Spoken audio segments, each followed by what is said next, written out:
Assalamualaikum warahmatullahi wabarakatuh. Selamat pagi semua. Bertemu lagi dengan Ibu Jui hari ini ya. Semoga kalian pada hari ini tetap dalam kondisi sehat walafiat dan selalu dalam lindungan Allah Subhanahu wa taala ya. Tentunya masih bersemangat dalam mengikuti pembelajaran daring hari ini. Ingat pesan Ibu selalu tetap jaga kesehatan, jangan lupa memakai masker dan ikuti protokol kesehatan dengan baik ya. Pada kesempatan kali ini kalian akan belajar tema 7 peristiwa dalam kehidupan, subtema 3 peristiwa mengisi kemerdekaan pembelajaran 3. Sebelum mulai pembelajaran, alangkah baiknya jika kalian berdoa terlebih dahulu agar Allah Subhanahu wa taala selalu memberi kemudahan dalam belajar dan semoga kalian juga bisa mewujudkan cita-cita yang kalian inginkan. Baik, setelah berdoa, mari kita lihat tujuan pembelajaran pada hari ini ya. Tujuan pembelajaran pada hari ini adalah yang pertama, siswa dapat mengetahui peristiwa lahirnya Pancasila. Yang kedua, siswa dapat mengidentifikasi makna Pancasila dalam keragaman budaya bangsa. Yang ketiga, siswa dapat mengenal nilai-nilai luhur Pancasila yang berkembang di Indonesia ya. Demikian tadi 3 tujuan pembelajaran yang harus kalian capai pada hari ini ya. Pada intinya yaitu hari ini kalian akan belajar tentang mengetahui peristiwa lahirnya Pancasila, kemudian makna Pancasila dalam keragaman budaya bangsa, serta nilai-nilai luhur Pancasila yang berkembang di masyarakat ya. Mari kita awali pembelajaran hari ini dengan penjelasan singkat tentang peristiwa lahirnya Pancasila. Perhatikan slide berikut ini ya. Peristiwa lahirnya Pancasila yang pertama yaitu diawali dengan peristiwa yang terjadi pada tanggal 29 Mei 1945 di mana pada saat itu Muhammad Yamin mengusulkan 5 dasar negara yang berisi tentang peri kebangsaan, 2 peri kemanusiaan, 3 peri ketuhanan, yang 4 peri kerakyatan dan yang kelima adalah kesejahteraan rakyat ya. Berikutnya ditandai dengan peristiwa pada tanggal 31 Mei 1945 yaitu di mana Profesor Dr. Mr. Supomo dalam pidato singkatnya mengusulkan 5 asas yaitu yang pertama persatuan, kekeluargaan, keseimbangan lahir batin, musyawarah dan yang kelima adalah keadilan rakyat. Peristiwa terakhir yang menandai peristiwa lahirnya Pancasila adalah peristiwa yang terjadi pada tanggal 1 Juni 1945. Di situ terjadi pada hari terakhir sidang BPUPKI tanggal 1 Juni 1945 ya, di mana Insinyur Soekarno berpidato tanpa teks tentang calon rumusan dasar negara Republik Indonesia yaitu internasionalisme, peri kemanusiaan, mufakat atau demokrasi, kesejahteraan sosial dan ketuhanan yang Maha Esa ya. Kemudian untuk memberikan nama pada kelima dasar tersebut diusulkan istilah Pancasila ya. Sehingga pada tanggal 1 Juni dianggap sebagai hari lahirnya Pancasila yaitu sebagai dasar negara ya. Selanjutnya kelima asas yang diusulkan oleh Insinyur Soekarno disebut Pancasila ya, yang melatar belakangi penetapan hari lahirnya Pancasila ya. Anak-anak ya, sebelum memulai sidang BPUPKI dibentuklah kembali panitia yang dikenal dengan panitia 9 ya pada tanggal 22 Juni 1945 ya, yang mengadakan rapat dan menghasilkan rumusan dasar negara yang tercantum dalam Piagam Jakarta ya.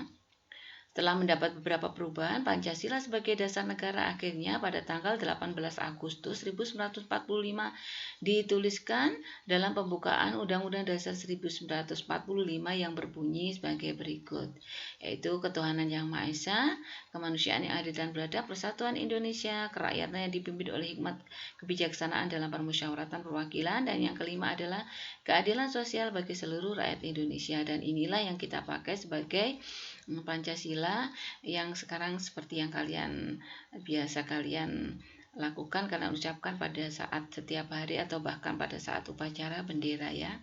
Ini Pancasila sudah mendapatkan beberapa perubahan dan yang sudah pasti menjadi Pancasila yang ada di Indonesia ya, yaitu ada 5 sila.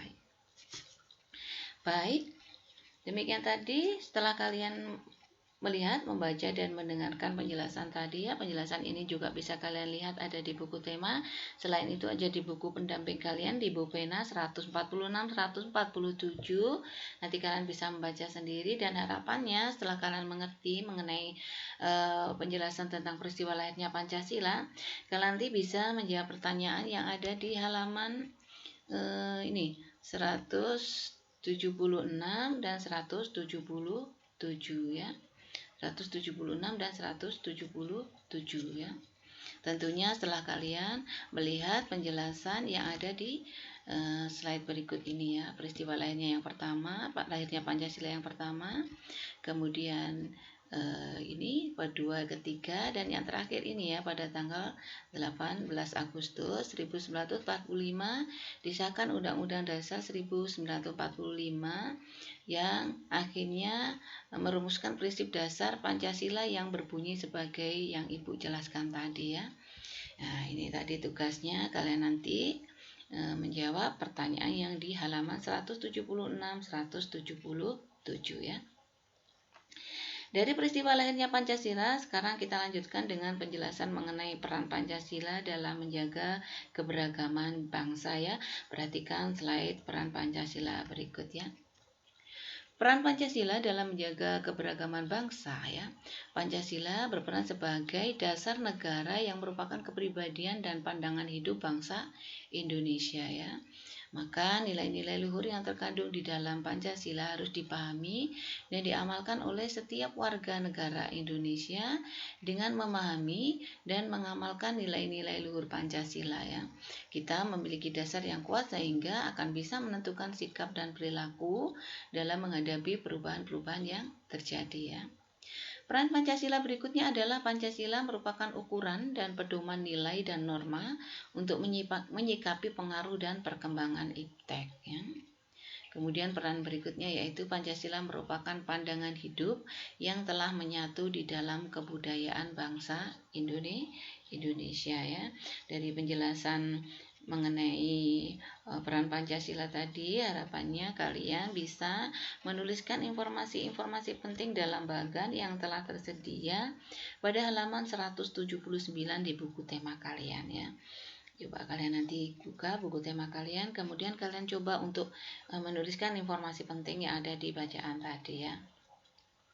Selanjutnya mari kita beralih kepada materi berikutnya yaitu fungsi dan kedudukan Pancasila. Fungsi dan kedudukan Pancasila yang pertama adalah Pancasila sebagai dasar negara, yang berarti Pancasila sebagai sumber dan dasar segala aturan hukum atau perundang-undangan yang berlaku di Indonesia ya.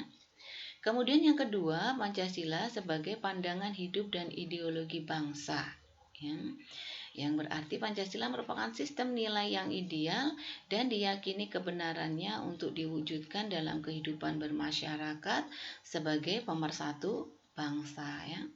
Kemudian yang ketiga, fungsi dan kedudukan Pancasila adalah Pancasila sebagai kepribadian bangsa ya, di mana Pancasila memberikan corak dan ciri khas yang membedakan bangsa Indonesia dengan bangsa lain. Setelah kalian nanti memahami fungsi dan kedudukan Pancasila, selanjutnya perhatikan penjelasan mengenai nilai-nilai luhur yang berkembang di masyarakat ya. Nilai-nilai apa sajakah nilai luhur apakah dari Pancasila yang sudah berkembang di masyarakat? Yang pertama adalah nilai luhur gotong royong ya. Budaya gotong royong ini tidak semua negara memiliki ya. Budaya gotong royong mengajarkan kita untuk saling membantu satu sama lain secara sukarela tanpa melihat perbedaan suku, ras, agama atau maupun budaya ya.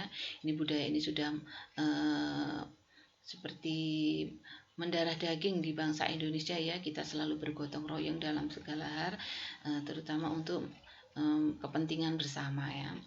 Yang kedua adalah nilai-nilai luhur musyawarah ya. Budaya musyawarah mengajarkan kita memecahkan suatu masalah secara bersama-sama yang bertujuan untuk menghasilkan suatu keputusan yang bermanfaat bagi kepentingan bersama ya. Ingat, segala sesuatu jika dimusyawarahkan hasilnya juga akan memuaskan dari segala pihak dan juga tentunya bisa menghasilkan tujuan yang bisa bermanfaat bagi kepentingan bersama. Nilai luhur yang terakhir adalah toleransi ya. Bangsa Indonesia ini dikenal dengan bangsa yang bertoleransi tinggi ya. Kita banyak sekali terdapat beraneka macam agama, budaya, suku dan yang lain-lain, sehingga kita harus juga mempunyai toleransi yang tinggi dan kita sudah dikenal oleh dunia bahwa Indonesia ini mempunyai sikap toleransi yang tinggi ya. Budaya toleransi dalam bermasyarakat merupakan kesadaran untuk dapat hidup berdampingan secara rukun dan damai dengan mengembangkan sikap saling menghormati dan menghargai dalam perbedaan yang ada ya. Ingat, perbedaan itu adalah karunia Tuhan yang Maha Esa ya, sehingga kita harus saling menghargai ya, saling menghormati dan menghargai. Cara menghormati dan menghargainya adalah mengembangkan sikap toleransi ya. Jadi setiap individu harus mempunyai kesadaran dari dirinya masing-masing sehingga dia bisa hidup berdampingan secara rukun dan damai ya. Baik, itu tadi beberapa hal yang kalian pelajari hari ini ya. Ibu flashback ke belakang tadi. Yang pertama kalian adalah belajar mengenai peristiwa lahirnya Pancasila ya. Berapa peristiwa-peristiwa yang melatar belakangi lahirnya Pancasila diawali ini tadi. Kalian nanti bisa mengulang video ini. Kemudian peristiwa yang ini, kemudian juga peristiwa tanggal 18 Agustus 1945 yang menjadi dasar atau enggak terjadinya perumusan prinsip dasar Pancasila yang kita pakai saat ini ya. Kemudian peran Pancasila, karena jadi juga sudah mempelajari peran Pancasila dalam menjaga keberagaman bangsa dan juga fungsi dan kedudukan Pancasila. Dan yang terakhir tadi kalian belajar nilai-nilai luhur yang berkembang di masyarakat ya. Ingat pesan Ibu, jangan bosan-bosan untuk mengulang-ulang penjelasan yang telah Ibu berikan. Walaupun sebenarnya penjelasan ini sudah ada di buku tema kalian, namun Ibu berusaha untuk memberikan rangkuman yang ada di slide ini supaya kalian bisa lebih fokus pada materi yang dipelajari pada setiap pembelajaran ya. Ibu ucapkan terima kasih kepada semua siswa yang telah berkenan dan mau untuk melihat video-video yang telah Ibu buat dan Ibu berikan ya.